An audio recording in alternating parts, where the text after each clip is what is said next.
আমরা নিউজ দেখার সাথে সাথেই গতকালকে আমি বিকালে একবার আমার উপসহকারী প্রকৌশলীকে পাঠিয়েছি।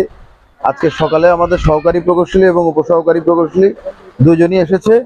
আর এই মুহূর্তে আমরা আমাদের উপজেলা নির্বাহী অফিসার এবং সহকারী কমিশনার ভূমি সেও আসছে। আমাদের সহকারী কমিশনার ভূমি সৌভাগ্যক্রমে একজন সিভিল ইঞ্জিনিয়ার। তো আমরা দেখে আমাদের কাছে সার্বিকভাবে প্রতীয়মান হচ্ছে সত্যতা আছে, তবে ঝুঁকির বিষয়টি বা কোন অবস্থায় আছে এটি যাচাই বাছাইয়ের জন্য আমরা একটা বিশেষজ্ঞ কমিটি আজকেই করে দেব। বিশেষজ্ঞ কমিটিতে আমাদের ইঞ্জিনিয়ার্স ইনস্টিটিউটের প্রতিনিধি, চুয়েটের সিভিল ইঞ্জিনিয়ারিং বিভাগের একজন প্রতিনিধি, আমাদের আইডিইবির প্রতিনিধি, আমাদের উপজেলা প্রকৌশলী এবং আমাদের পৌরসভারও প্রকৌশল দপ্তরের প্রকৌশল বিভাগের ইঞ্জিনিয়াররা থাকবেন। সবাই মিলে বসে সরেজমিন পরিদর্শন করে এবং এটার জন্য যদি কিছু পরীক্ষা নিরীক্ষা করারও প্রয়োজন হয়, পরীক্ষা নিরীক্ষা করে ওনারা একটা রিপোর্ট দিবেন, সেই রিপোর্টের ভিত্তিতে আমরা ব্যবস্থা নেব।